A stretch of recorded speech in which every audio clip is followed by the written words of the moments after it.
Hello everyone, so thank you for clicking onto this video. It's me, Rose Gold, and I'm here to talk about signs that you are chosen. And I'm actually redoing this video because I want to elaborate on some of the things that I had said in the last video. So let's see, I actually wrote a list down here, so give me a minute. Okay, so typically the chosen one is going to be somebody that is very generous, very caring, very unconditionally loving, and very just a kind person that does things without expectations, without expecting anything in return. And they embody like the love of God. Like they're like a child of God, basically. And a lot of people take advantage of them when they're very young. Typically, they have a very rough upbringing, or they have gone through something traumatic in their childhood that tends to follow them into adulthood because of their kind, giving nature. Okay, so typically, you will know that somebody is chosen when people around them give them, like, people around them get promotions, they get blessings, they get jobs, they make more money. Things start to happen for people around the chosen one. Like you will go to a chosen one and tell them, hey, I just got a new promotion, like something really good happened to me, and I just want to thank you for what you do. Okay, they're thanking typically people will come back later in life and thank the chosen ones for the things that they have done that helped them gain those promotions or gain those blessings. Typically, people will start to elevate around the chosen ones. So that is one sign. So it's really an energetic thing.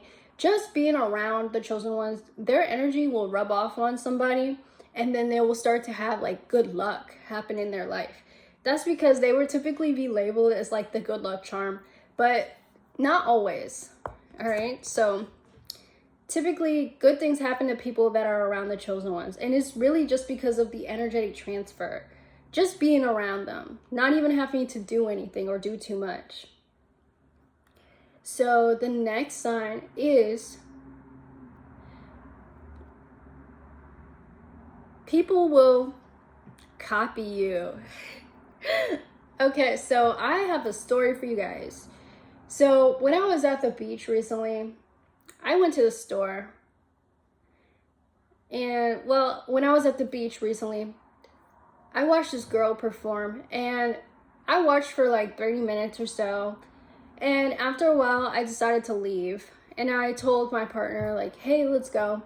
And a whole slew of people left right along with me. It's like I took a whole chunk of the audience with me, and we just started walking down the road or down the sidewalk. And it was like a whole slew of people walking behind me. And every store that I stopped by, they also stopped by.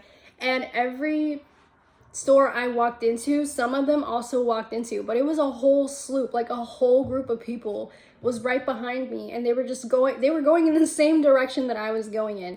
And I found that so crazy because sometimes I'll even go to like the grocery store, and I could be looking at something in the grocery store and there will be nobody in that same aisle until I look up, and suddenly there's like 3 or 4 people, and they're all going, and as I move my way down the aisle, more people show up to that section, and they look at the things that I looked at, they touch the things that I touched, and then they like pay attention to me. And it's really interesting to see that they don't even realize why they're doing that. A lot of the times, it doesn't matter where you go, people will tend to be attracted to your energy.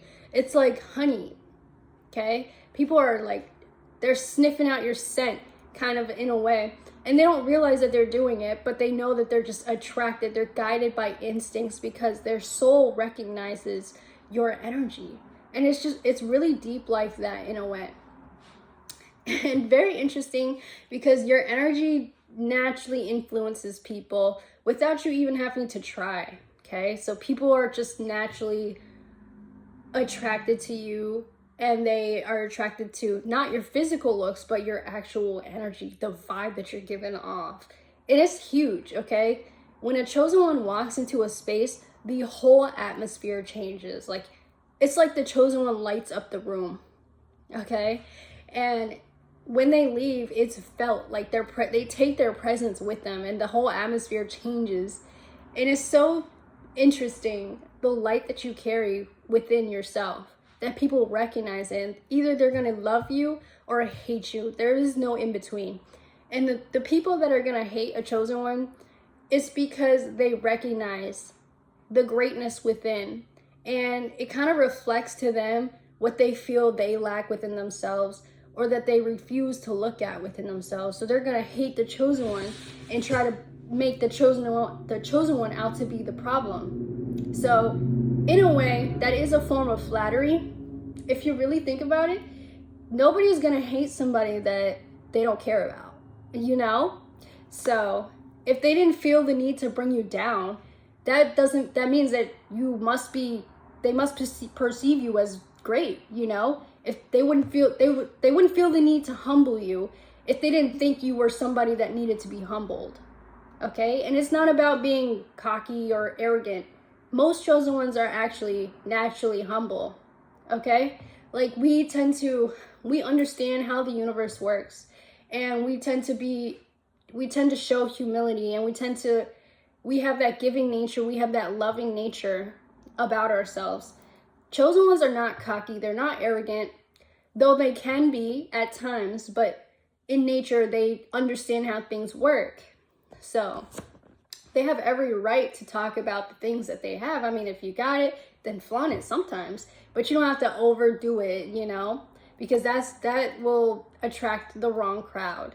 So that's why people have to be careful with how they present themselves. So what else was I saying? 7 minutes.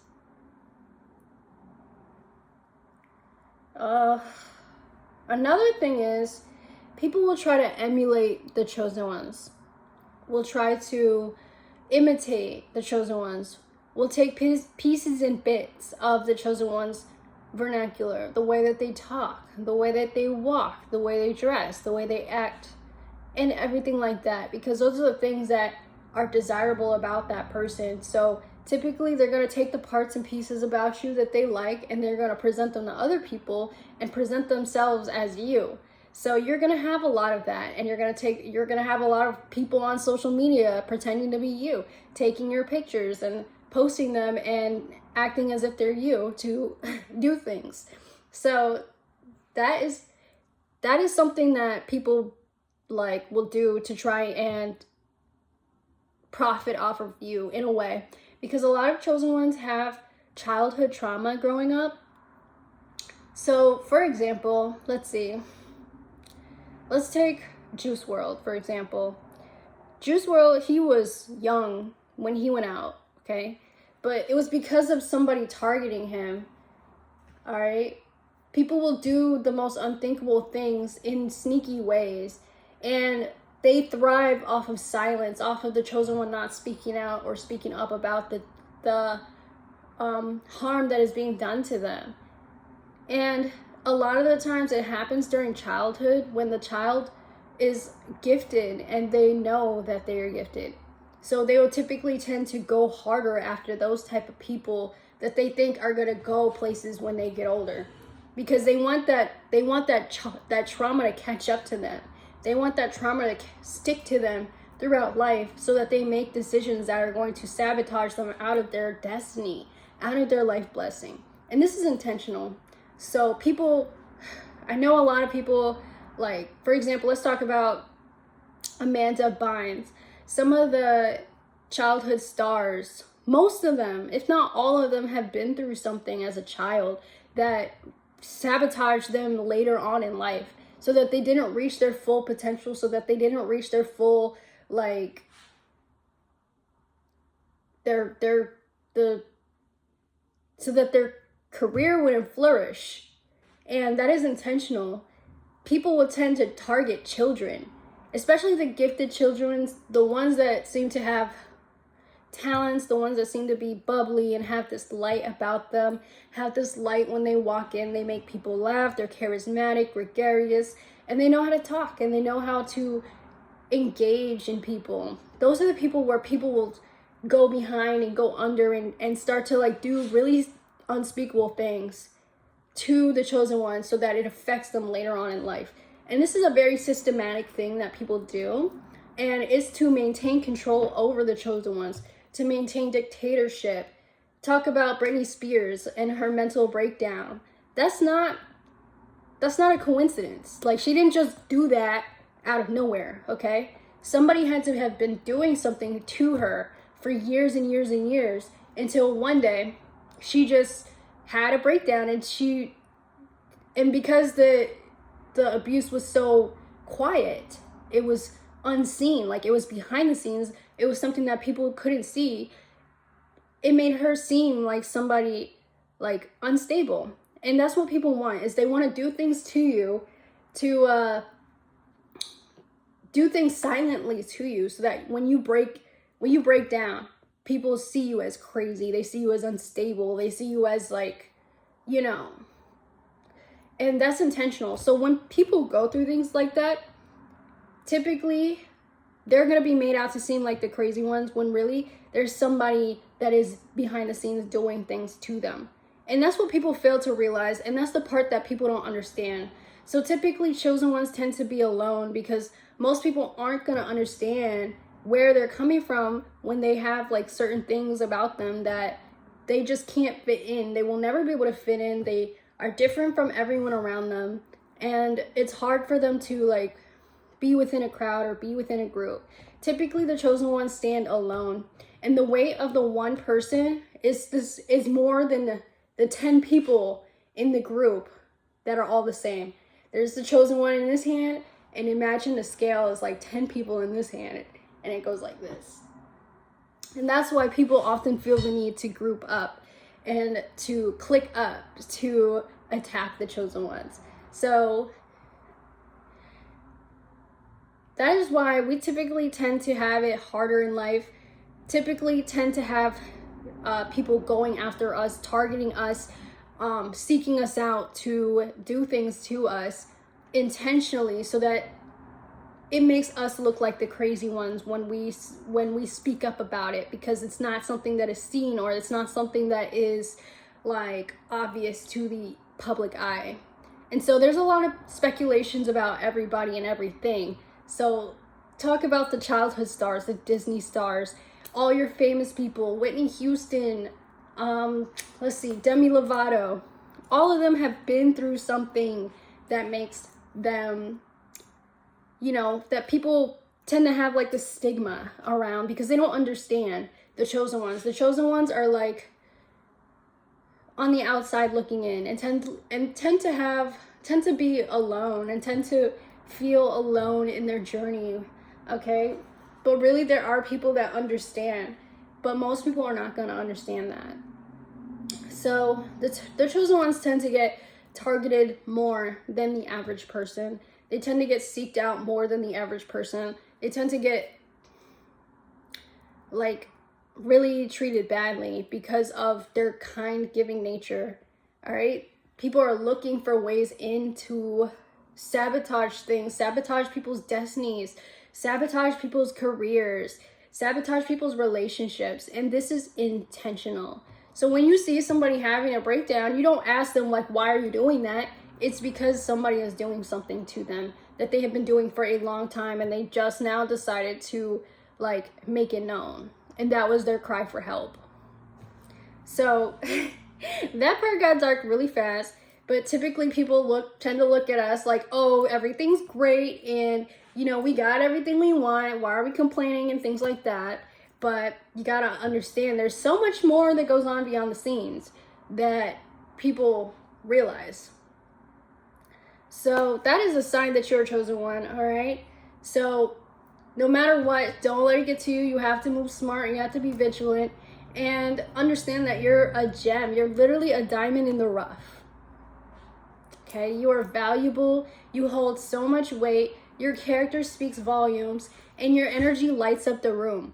You are somebody that people strive to be like, that people look up to, even if they don't understand you, even if they wish they could. All right, chosen ones stand alone typically.